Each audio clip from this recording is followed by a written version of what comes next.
Sometimes we might experience certain like smells or certain sensations that we might remember as a child. And we might say, well, that's it. I remember that. And we have this good feeling. Because I think even as a child, we were closer to that inner peace that as we grew and became adults, and as we grew up and grew older, having experienced so much negativity, so many issues, so many things, and we've just become so corrupted from that innocent child that we once were. And so that's why when we smell, for me it's mothballs, from my Aunt Martha's house in New York, or maybe you'll smell something like marigolds when I walk by some marigolds, and I remember from my mother's house years and years ago when I was a child. And we all have these things, these smells that we smell that bring us back to a particular time. Why? Because it brings us back to a time when we were more in touch with that inner peace than we are today. And I'm saying that's what we need to get. That's what we're lacking. And now as adults, because we've journeyed so far away from that, we've already determined on a conscious level what kind of things will bring us that peace, what kind of things will bring us that calmness, that inner wellness, that I don't even want to say joy, but just that okayness inside, that calmness. And so we think, well, maybe if I make more money, that'll be it. I'll be okay. Or maybe if I have a certain relationship, a certain man might be wanting a wife, or a woman might be wanting a husband, and all this stuff, or a whole myriad of things. Maybe I need a new house, or I need a new job, I need a new car. All these things that we think will bring us that happiness. The fact is, it doesn't. Because you're going to find a lot of people with a lot of money that don't have peace, inner peace. You're going to find a lot of people that are in relationships that don't have inner peace. A lot of people that get their new house and that get their new car, and they don't have inner peace. Because the peace isn't in the thing. The peace has to be there already. And see, that's what we're looking for when we're talking about the Middle East and the conflicts and all that. They're looking for a peace. It's a peace inside. That's it. Because really, if you look at those guys that are fighting in any of those nations, in any of our nations, in our nation here, Vietnam, for example, or any of those nations, I mean, you take a look at two of them standing next to each other, they look exactly alike, so what is it?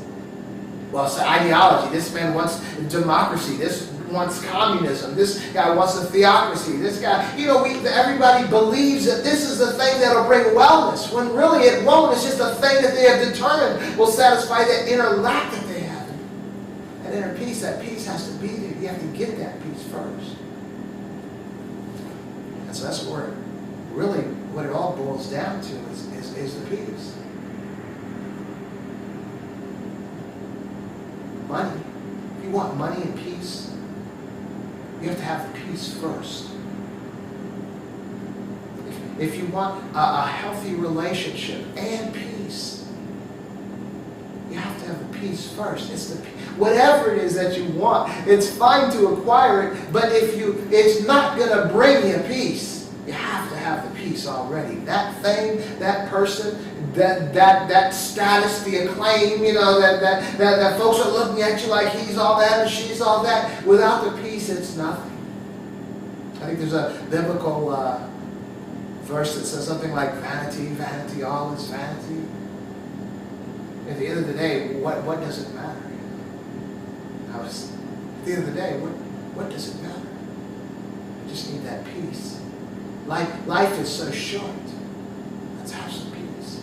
And let's pass that peace on to our children. Quit trying so hard. Quit getting them to believe that their peace is in what they have. Their wellness is in what they've acquired. But in order to get them to quit believing it, we have to quit believing it. So how do we get there? How do we get that peace? I'm going to share that with you. It's very important. Now, let me give you maybe some manifestations of that peace. A manifestation of that peace would be how you look at a thing. You know that old saying, is your glass either half full or half empty? Well, the reality is, if that's the case, your glass is half full and it's half empty. But as far as our mindset and our attitudes are about the things that we judge, too often we judge the negative when there's a choice. If there's a choice to believe or not to believe, and there's no other evidence, we too often choose not to believe. If there's an opportunity to be happy about a thing or sad about a thing, and there's no other evidence, too often we choose simply to be sad about it. If there's an opportunity for us to be angry about a thing or okay about a thing, and there's no other evidence, we choose to be angry about a thing. We have to begin to change our choices, what we choose to believe, how we choose to be. I talk to my children all the time about that. You can't have what you want, but what about what you got? You have to find a way to be content. I work with folks that we have overtime for folks that want it. And if the management doesn't call them in to work overtime, they get mad because they didn't get to work that overtime. But then if they call them in to work overtime, they get mad because they don't get to stay home. I'm like, what is that about? For me, it's like if you call me in to work, then I get to make more money. If you don't call me into work, I get to stay home. It's the same situation, it's just a different mind. We have to begin to practice being well, practice being content, practice not choosing to be angry when you don't have to. At home, husbands and wives are good training for this. Because being two individuals, there's very, very rarely are you really on the exact same page on a particular subject. How difficult is it to give in and roll with it? And not just give in to be pissed off, but to give in and be able to roll with it. We have to begin to train ourselves. I'm on the internet sometimes, and I've had to work on this myself. Because I've been in conflicts, on Facebook or in comments after articles, about with a lot of folks, and then arguing back and forth and blah, blah, blah. I've had to get to the point where, I have to admit, my wife helped me. She's like, why are you always, in those situations or in those debates, And I was like, well, they said this, I have to say, no, did I? Do I? And so I found myself even, when I want to, just not responding to some of the comments that are made, on the internet.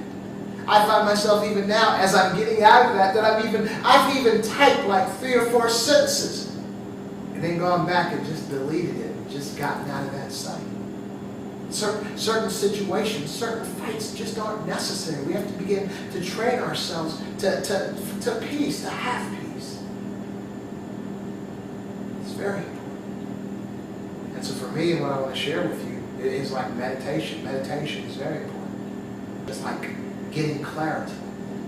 It's when everything is shut off and you're just chilling, quiet and breathing and listening to your breathing and just being very calm. It's like all the thoughts. Some people in their meditation, they say, well, just say or say a particular word or a particular phrase to try to stay focused on a light candle or something on the wall. So you can make sure you have control of your mind. No, not for me. For meditation, I let my mind go wherever it wants, whatever it wants to be thought. And for me, it's almost like all these thoughts are everywhere. That's how it is in our minds. That's why it's hard to focus sometimes. But when you're in quiet, in your meditation, and those thoughts begin to come, you begin to consider those thoughts. And sometimes those thoughts, they can begin to rearrange. And they begin to come into some kind of perspective, a perspective that makes more sense. So that's what meditation does for me. It gives time to bring clarity to the myriad of situations that have like bombarding our minds on a constant basis. Be thoughtful about our attitudes and that's really not that serious. And try to get in tune, because I'm convinced that inner peace that we're all really searching for out here, it's in here.